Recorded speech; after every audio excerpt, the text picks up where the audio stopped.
Hi guys, Jennifer here with the Family Fudge, and in today's video I'm sharing 4 super easy and budget-friendly slow cooker recipes. Back at the beginning of the year, I asked you guys what types of videos you wanted to see more of in 2020, and so many of you guys requested more crock-pot recipes. So I'm super excited to be sharing these today, and in this video I'm going to be focusing on dinners specifically. Now of course your prices will vary depending on your location and where you shop, but I was able to find most of these ingredients at either Aldi or Walmart, so that is definitely helping to keep these dinners at just around $5 each to make. Now if you guys would like to make any of these recipes yourself, you can find the printable recipes at thefamilyfudge.com. Now don't forget to give this video a big thumbs up if you love budget-friendly recipes, and hit that red subscribe button if you're new. And without further ado, let's get on to these dinner recipes. Okay guys, I'm kicking things off with my delicious white bean chicken taco chili. No, I know that's a very long name, but trust me you guys, it is delicious and it is on the lighter side,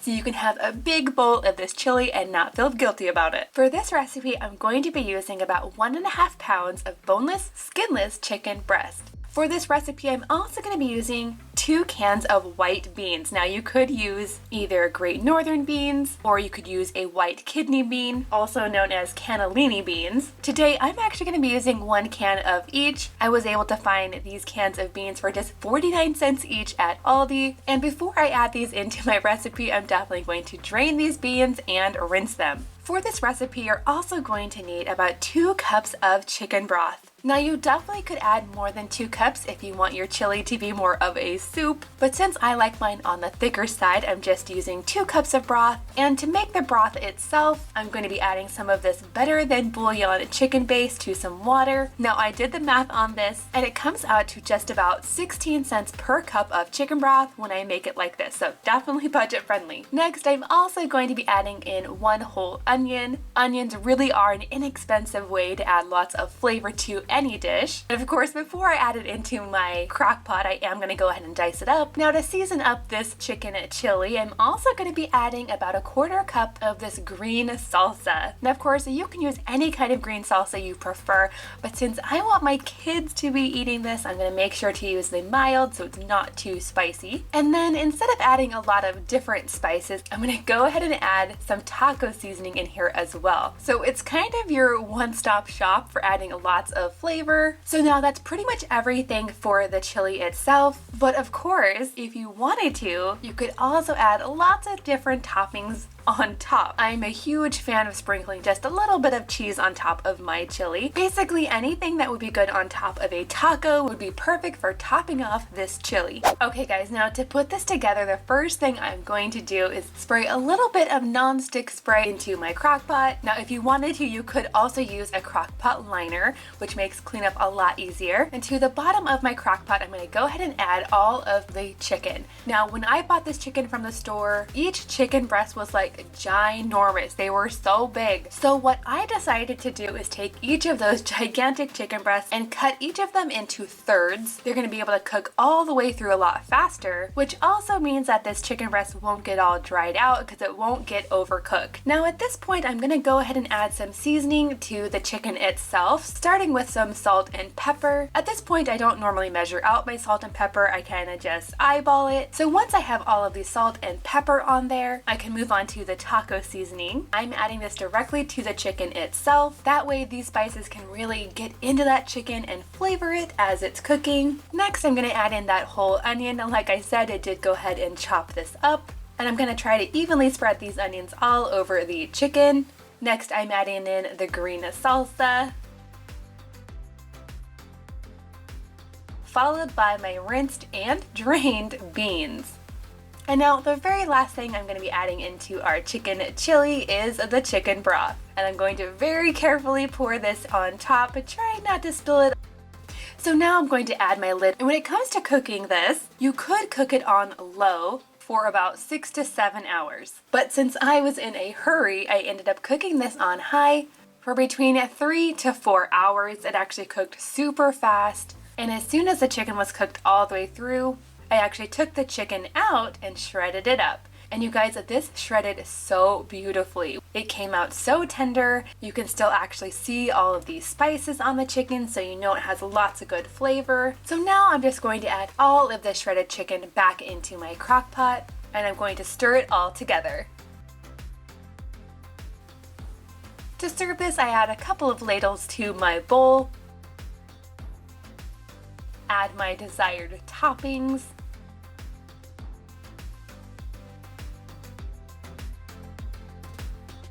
And then it's time to dig in.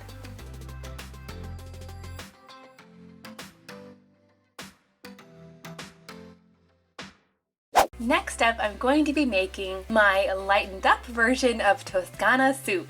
Now this soup is definitely inspired by the zuppa toscana that you can find at the Olive Garden restaurants, which if you've ever had before, you know is super tasty. But for my recipe, I'm making a few changes. For this recipe, you're going to need 1 pound of Italian sausage. Today I'm using turkey sausage. For this recipe, I'm also adding in 2 medium-sized russet potatoes. As you can see, I already peeled and diced these. For this soup, I like to keep my potatoes on the larger side, just so that they don't turn into mashed potatoes in my soup. Also in this recipe, you're going to want about 6 cups of chicken broth. To save on time today, again, I'm just using this better than bouillon chicken base. Next comes the kale. You're only going to need about 2 cups of kale for this recipe. Now guys, don't be scared if you don't like kale. Honestly, I don't really taste the kale very much in this soup because the sausage is such a strong flavor. But if you really don't want to use the kale, you could definitely use fresh spinach leaves instead. Now to this recipe, I'm also using 1 10-ounce can of evaporated milk. And then to season this up, I'm also adding some good old salt and pepper. And then this next part is optional. You could also add a pinch or 2 of red pepper flakes.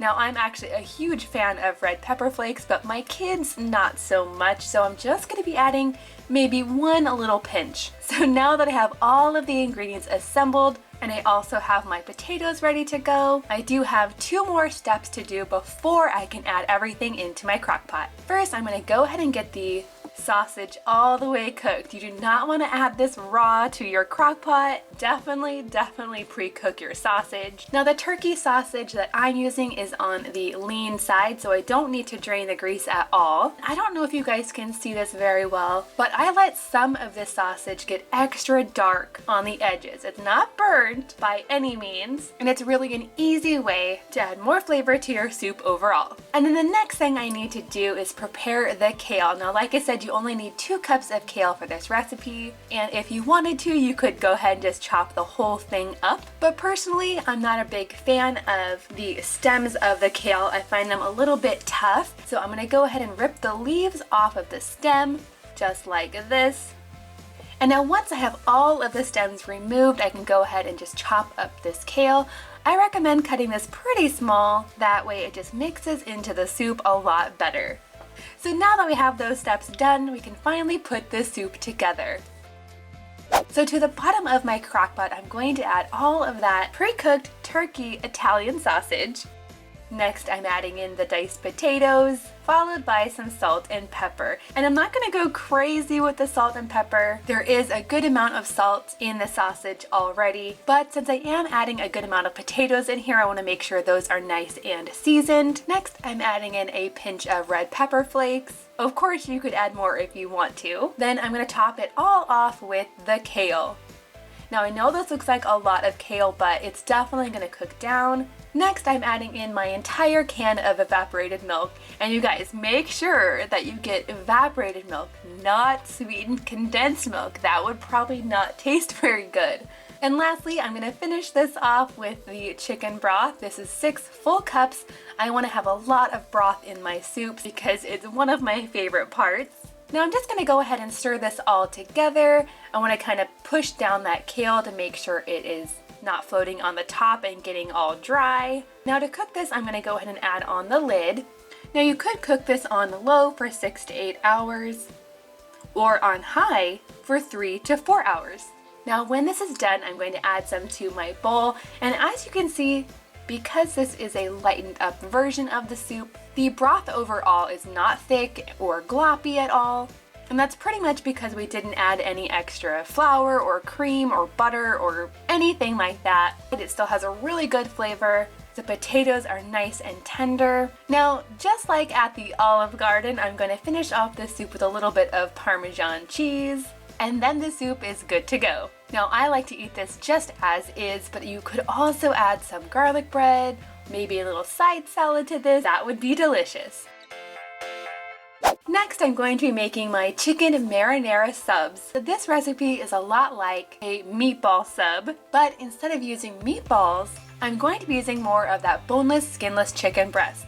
This is actually the other half of the pack of chicken I used in my chicken and chili recipe. I'm using about 1.5 to 2 pounds total. For this recipe, you're also going to need an entire 24-ounce jar of your favorite pasta or marinara sauce. You can use whatever brand you prefer. I just happen to have this kind in my pantry already, so that's what I'm using. I'm also using some garlic powder, some dried oregano, some salt and pepper, some dinner rolls. You can use any kind you want. I was able to pick these ones up at Aldi for just about $2. If you wanted to, you could even use hot dog buns or hamburger buns. Those are usually less expensive. And if you wanted to, you could skip the bread altogether and serve this over some cauliflower rice as well. And then last but not least, you're also going to want some cheese. Today I'm using just a couple slices of provolone cheese, but if you're not a fan of provolone cheese, you could also use mozzarella or Parmesan. Both of those choices would be delicious.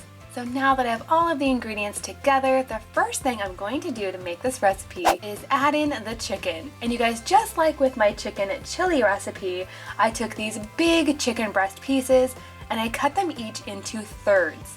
That way they would cook a lot faster and a lot more evenly. Now to my chicken, I'm also going to add a little bit of salt and pepper. Of course, this is to your taste preferences. Next, I'm adding in about 1/2 teaspoon of garlic powder. And honestly, you guys, I'm not actually going to measure this out. I'm just going to eyeball it. And the same thing goes for the dried oregano.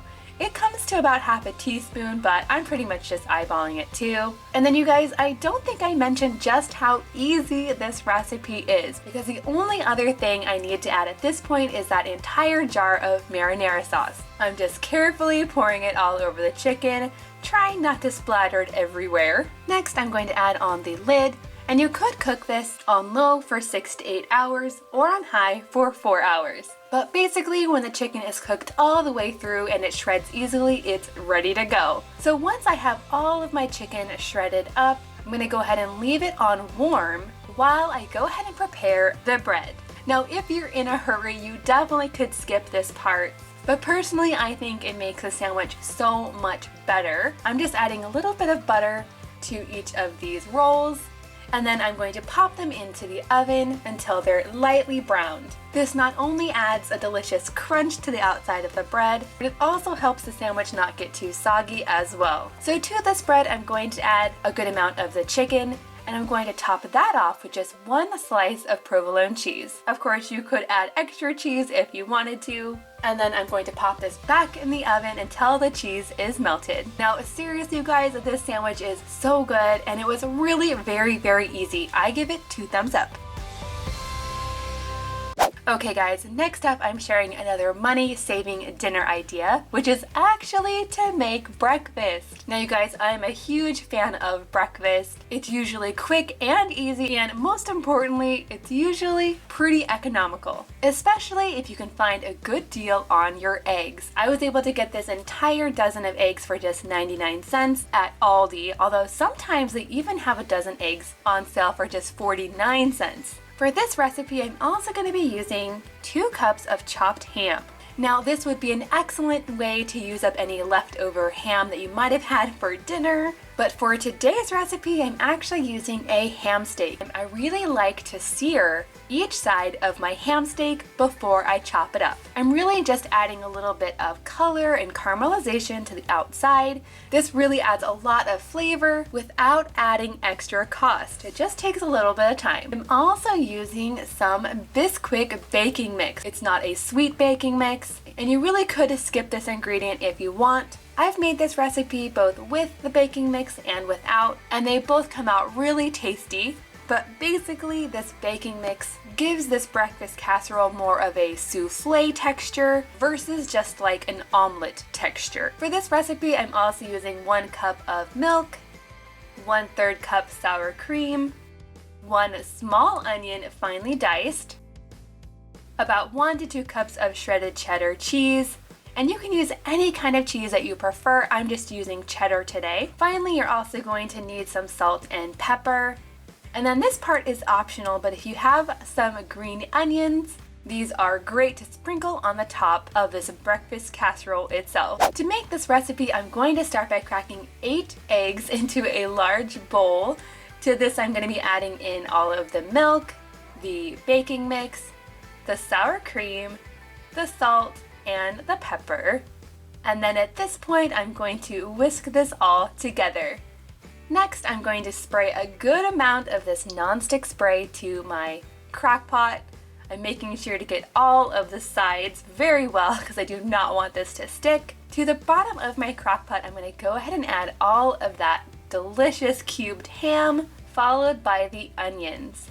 Now, if you have time, I totally recommend pre-cooking these onions just a little bit before you put them in the crock pot. I have made this dish before where the onions were a little bit crunchy when I was done, and now all I have to do is pour the egg mixture directly on top. Now I'm going to go ahead and stir this up just a little bit, and then I'm going to top it with the cheese and a few pieces of the green onion. Next, I'm going to add the lid on top, and I'm going to cook this on low for about 3 to 4 hours, or until the eggs are all the way set in the middle. Now, as you guys can see, the edges on this do get a little bit dark and crispy, but I actually really like that part. I think it's really tasty. I'm just going to go ahead and add a scoop of this to my bowl. And now you could serve this with a little bit of hot sauce or salsa, but for today I'm just going to squirt a little bit of ketchup on the top, and it's ready to go. Now, if you enjoyed this video today, please give it a big thumbs up. Subscribe if you're new. Thank you guys so much for watching, and I'll see you in my next video.